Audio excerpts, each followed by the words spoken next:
James Lowe, it's nice to talk with you. You were born in California in San Luis Obispo. I'm going to ask you, your mother and father, they were musical? My mother, she was an appreciator. She inspired me, I would say.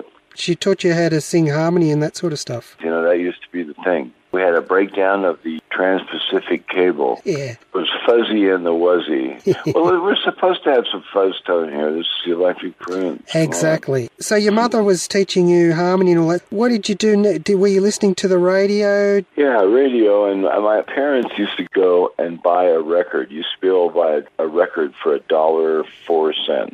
And we would go on Friday nights, and everybody would get to pick out their record. My dad would be listening to Xavier Cugat or something, and my mom probably Perry Como or something like that. You know, I stumbled on Little Richard and some of these people that inspired everybody. They were so good. It was a great time for music. And you said you picked up a guitar when you were a young lad? Yeah, I moved to Hawaii for a while to live the beach life and started playing guitar with another guy. He played guitar as well. And we did bluegrass kind of stuff. He played the banjo. That's what it was. And you just played what, the normal guitar or a ukulele? No, I played a 6-string guitar. And so when you went back to California, were you still at school then? No, I was out of school by this time. Came back to California looking for something to do. What are you going to do with your life, you know? And music occurred to me since it was sort of happening all around you, and who doesn't want to do something like that? Yeah, it's a good day job to have. You don't make any money, but it's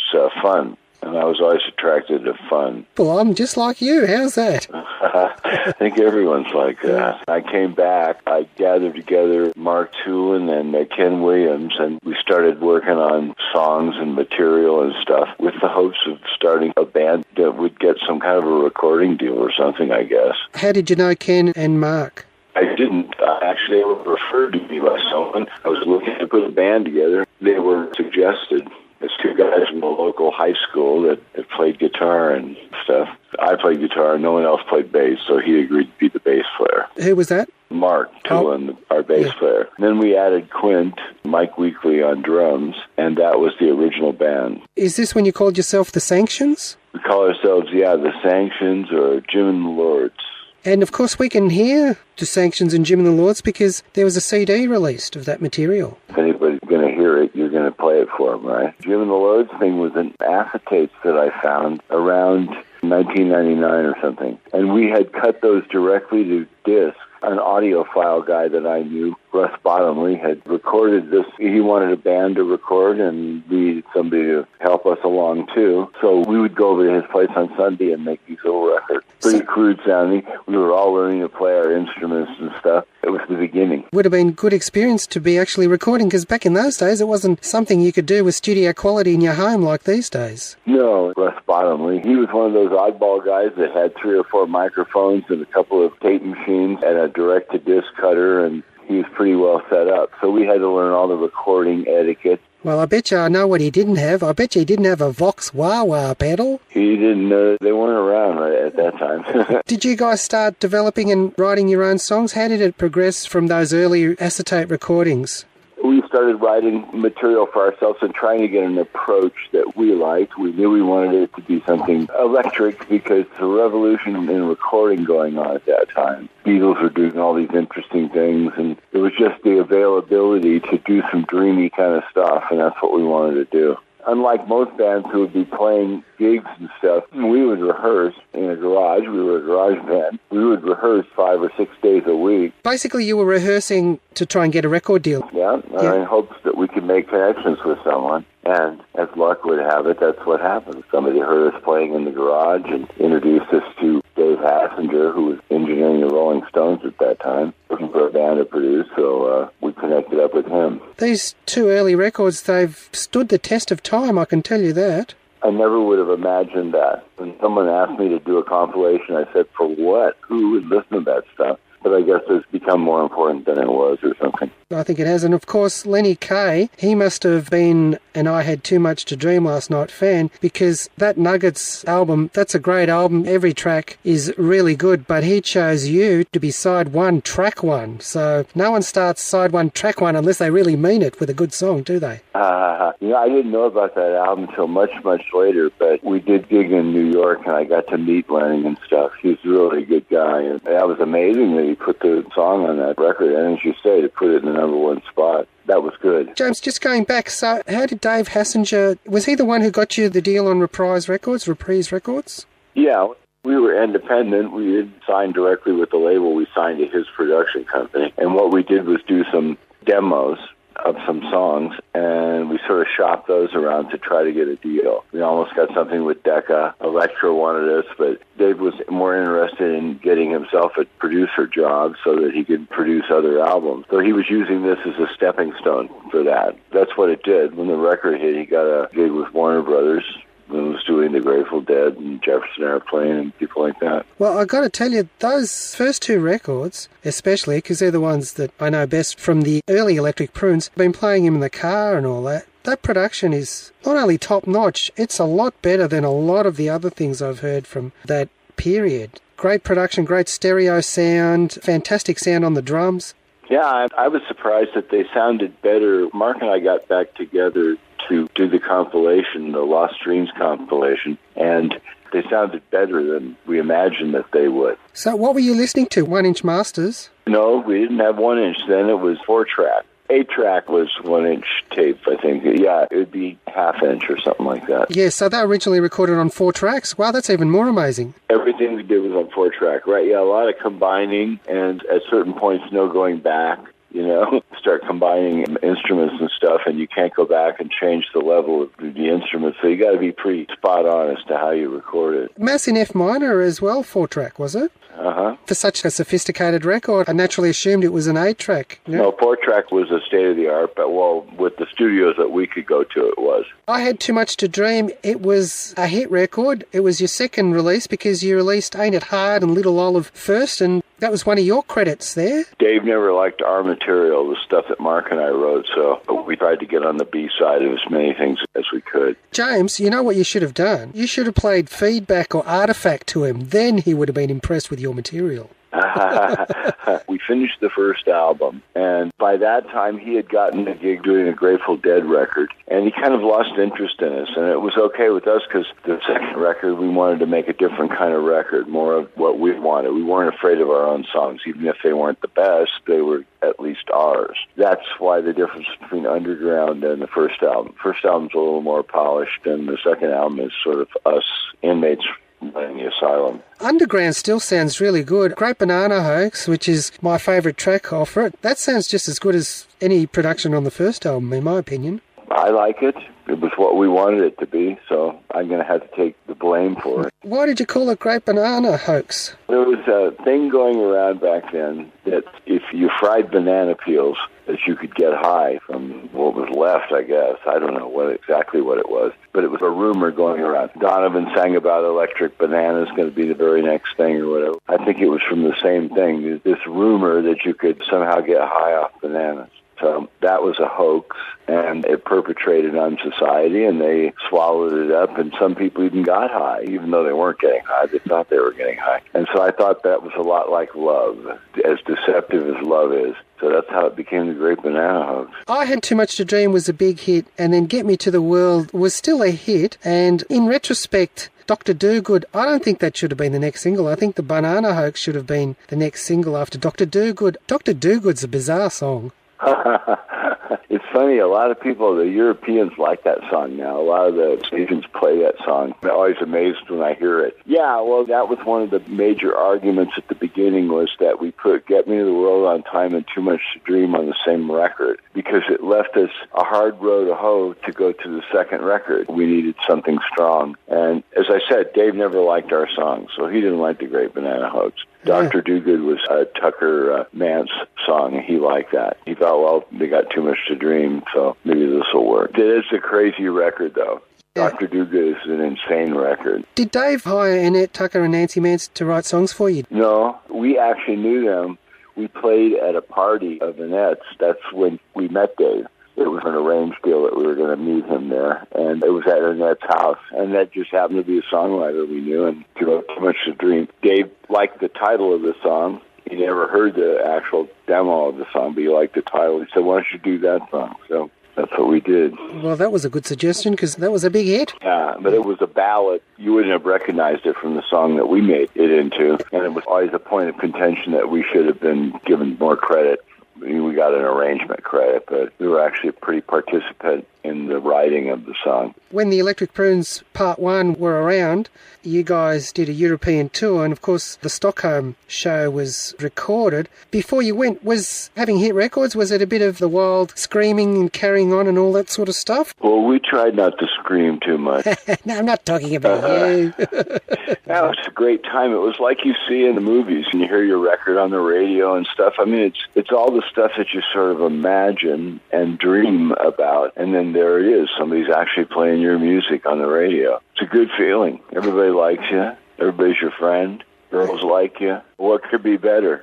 When you did your European tour, did the Europeans know you? And if they did know you, how was their response to you? It was good. They knew, actually, like in the UK and in a lot of places in Europe, Get Me to the World on Time was the song they played. They didn't play Too Much to Dream. So, yeah, we came there, and Brian Epstein, the Beatles guy, brought us over there with NEMS. So we had entree, and we got in, played some nice places, and it was good. It was a nice tour. Talking about your first album sounded good, but that Stockholm CD that I think they released in about the late 90s, that is just such high-quality live recording. It sounds beautiful. It's crystal clear. And that was another record I never knew existed. James, my son told me. Next time you go to a record store, go to the Electric Prunes section and you'll find all your records. No, I always see ELO. We're between ELO and somebody else. Okay.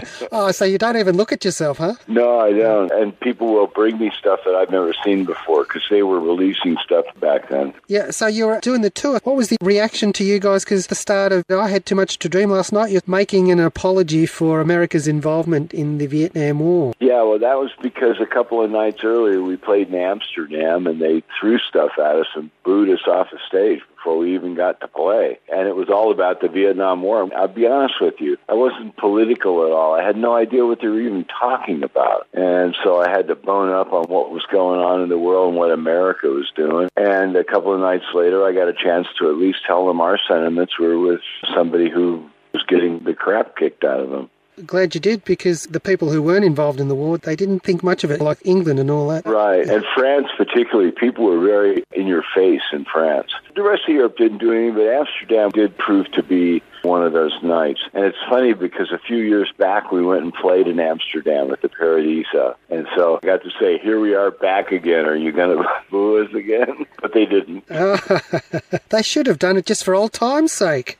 Yeah, it would have been good. That would have been a good idea. Mass in F minor was next, and you guys were involved. So Dave Hassinger brought in David Axelrod to write all the stuff, is that right? We had a manager, Lenny Poncher, and he managed Dave Axelrod. And so he actually came up with the idea of us doing this Mass album that David was writing. So that's what that connection was. And there were two Davids. David Hassinger was the producer, and Dave Axelrod was the composer. So people have gotten that confused. And you were telling me before that your family was of the Catholic faith. You could sing in Latin because you used to go to church as a kid or something like that? Was that what you were telling me? I was an altar boy, so I knew the whole Mass in Latin. Back then, you had to know all the Latin, so I knew all the Latin by heart. And I thought it was kind of an interesting idea that he had. If we'd have been a better band, and we were just a garage guys, we weren't studio musicians. If we'd have been a little better band, maybe we would have sold a few copies. I've got a copy here. Well, Kyrie is the thing I hear the most. The Greeks like that because it's the only Greek part of the Latin Mass. And so when we played in Greece, we found that we got all this appeal because we had done, we were one of the few rock bands who'd done a Greek song. Is that the first one, Kyrie eleison? Kyrie eleison. Pardon my pronunciation, because after Mass in F minor, you guys left the Prunes, but apparently Dave Hassinger owned the name of the Electric Prunes, is that right? No, he didn't own it. He asked us for permission to use it. We gave him permission to use it because we had got it up. It was our name. It wasn't his. You know, we all sort of left voluntarily. We just got fed up and decided to leave. And he tried to give Reprise a chance to make some of their money back. We thought he meant releasing our records. We didn't know he meant he was going to start another band. So he started a completely new band with new people and called them the Electric Prunes, you know. I've heard that record, and it's not a good record, I'm afraid. Maybe because James Lowe and Mark Tulin and Ken Williams and etc. weren't there. I don't know. I've never heard it, and I know why those guys did that. I would have done it. They're in Hollywood looking to get a break. Somebody says, hey, you want to be Jethro on, the Beverly Hillbillies? You go, okay, I will. Jethro's a good gig. He gets to hang around with Ellie Mae. Yeah. Okay. Well, I always envied him, too. You break up, and then you said you got into video production or something like that? I started trying to write children's shows. And I had this series of kids shows that were on, for a hamburger chain or something like that. And I did that for a number of years. I liked producing and directing videos and films and commercials and things like that. And they paid. It was different than the music business. You actually got a check. So how long did you do that for?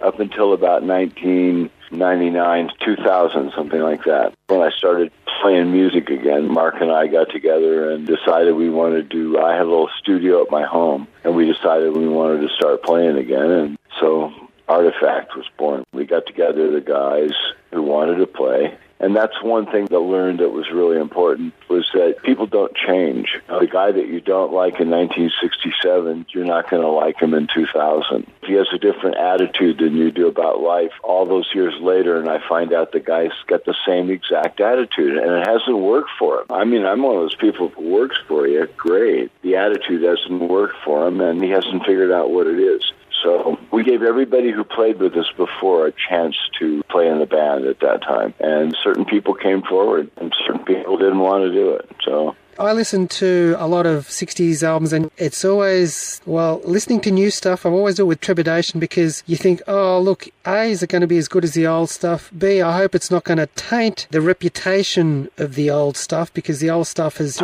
stood the test of time. But there's one thing I can say is general consistency is actually better than the old Prunes, and some songs are just so mind-blowingly fantastic that, you know what I do? I can't stop playing them over and over and over again.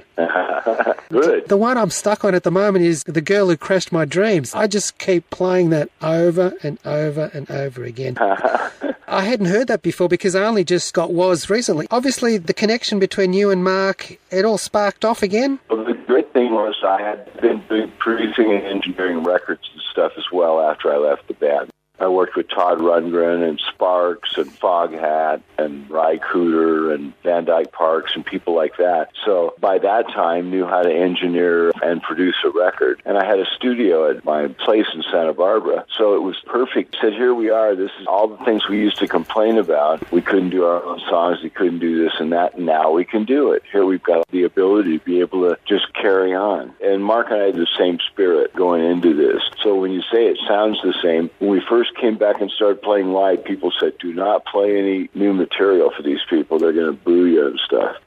We started off with a new song, and everyone said, God, what album did that come off of? So we knew we had fooled them, you know? I mean, a band is supposed to be what a band is, and we knew that we were still playing the same spirit. Basically, it's all about the songs, really, and the thing is, if you haven't got the content, it doesn't matter how good a guitarist is, because the general public, no one really knows who played guitar on what, or who played drums on what, or who played bass on what. It's the actual songs and the content of the songs that us punters connect with, and if they're good and if they strike a chord, that we like them, and then we won't start booing you and say, play the old stuff, because I found that so much of the later stuff from Artifact way up to Was, there's stuff better there than there was back in the old days. Mark and I always felt that way. We felt that new stuff was better than the old stuff in so many ways. We could certainly play better, and we had the ability just to do whatever we wanted. one, and we didn't have anybody telling us don't do this and don't do that. It ended up being a great experience. I'm really glad we did it. There's some great songs. I'll just name a few of my favourites. Rickenbacker 12-string. The lyrics are so good too, because even though I wasn't sort of around there, you get a real strong nostalgic feel in your lyrics just listening to that song. I hope so, yeah. More Mark influence than me. Kierkegaard, I don't know how I would have ever come up with being able to put Kierkegaard in a song. I don't know any of Kierkegaard's hit songs, but he sounds like a cool guy. I want to mention Inner Light Transcendence. I mean, it sounds like a 60s song that is done in the 21st century, but it sounds better for it because it sounds so good. It's a 60s psychedelic song, but it's done 21st century style. As you just said that, I remembered Billy Corgan. That's Mr. Smashing Pumpkin, isn't it, Billy Corgan? He wrote a couple of songs for us, too. And all of us played that at Mark's memorial service. That was one of our favorite songs. Mark and I wrote that for our daughters who were graduating from college. The graduation march, as we saw it. And that's a good one, too. I just want to quickly go back, because we're running out of time. A couple of songs that appeared in film that I asked you about before. Kiri Ellison's the famous one, because that appeared in Easy Rider. Right. But the less famous one, and we've had Stu Phillips on the show who did the music for the film, the name of the game is Kill, and you did a song called Shadows, and you said sometimes you still keep it in your live set. Oh, do that. That's a good song. I sang into a Leslie speaker for part of that song. Yeah, that's a fun song to do, and it always gets people worked up. It's a good one. How do the people in Europe know that song? You know, I don't know how. I went and played with a band called the Fuzztones, backed me up in Italy, and that was one of the songs that they requested that we do. I think some kind of a demo or something has been put out. Well, how the heck does anybody know about that Vox Wawa commercial? That's like a hidden track on one of your records, isn't it? I guess it is, yeah, I don't know. But people know a radio commercial, you know, that's not a funny thing. It is to me. I think they released it in Australia on a compilation. Okay, there you go. Mystery solved. What's next? Because sadly, well, not only Mark has died, but Preston wasn't in the band anymore, but he died. Right. We're dropping like flies. Are you dropping like flies? Here in California. Must be something in the air. What's next? I don't know. We're supposed to go play in Europe this next year. I was hoping we could do a few more live gigs before we call it a day and go back to the spaceship. I've got some more music. We did Artifact, California, Feedback, a live album again in Stockholm. We went back and recorded a live album in Stockholm, and then Was. And we still have things that Mark and I were working on. I don't know if I'll ever put them out, but Was just about said everything that we wanted to say. It's a great record. I've been listening to it non-stop on my iPod and in the car. So anyway, James, look, I've got to wrap it up here. Hey, good luck with your show, man. Thank you very much for asking us. Couldn't have been more flattered by it. Well, maybe sometime we'll get to blast down there and do something down there. I'll be lining up. Anyway, James, look, I've got to go because they're hustling me out of here. All the best. All right, thanks. Man. Bye. Bye.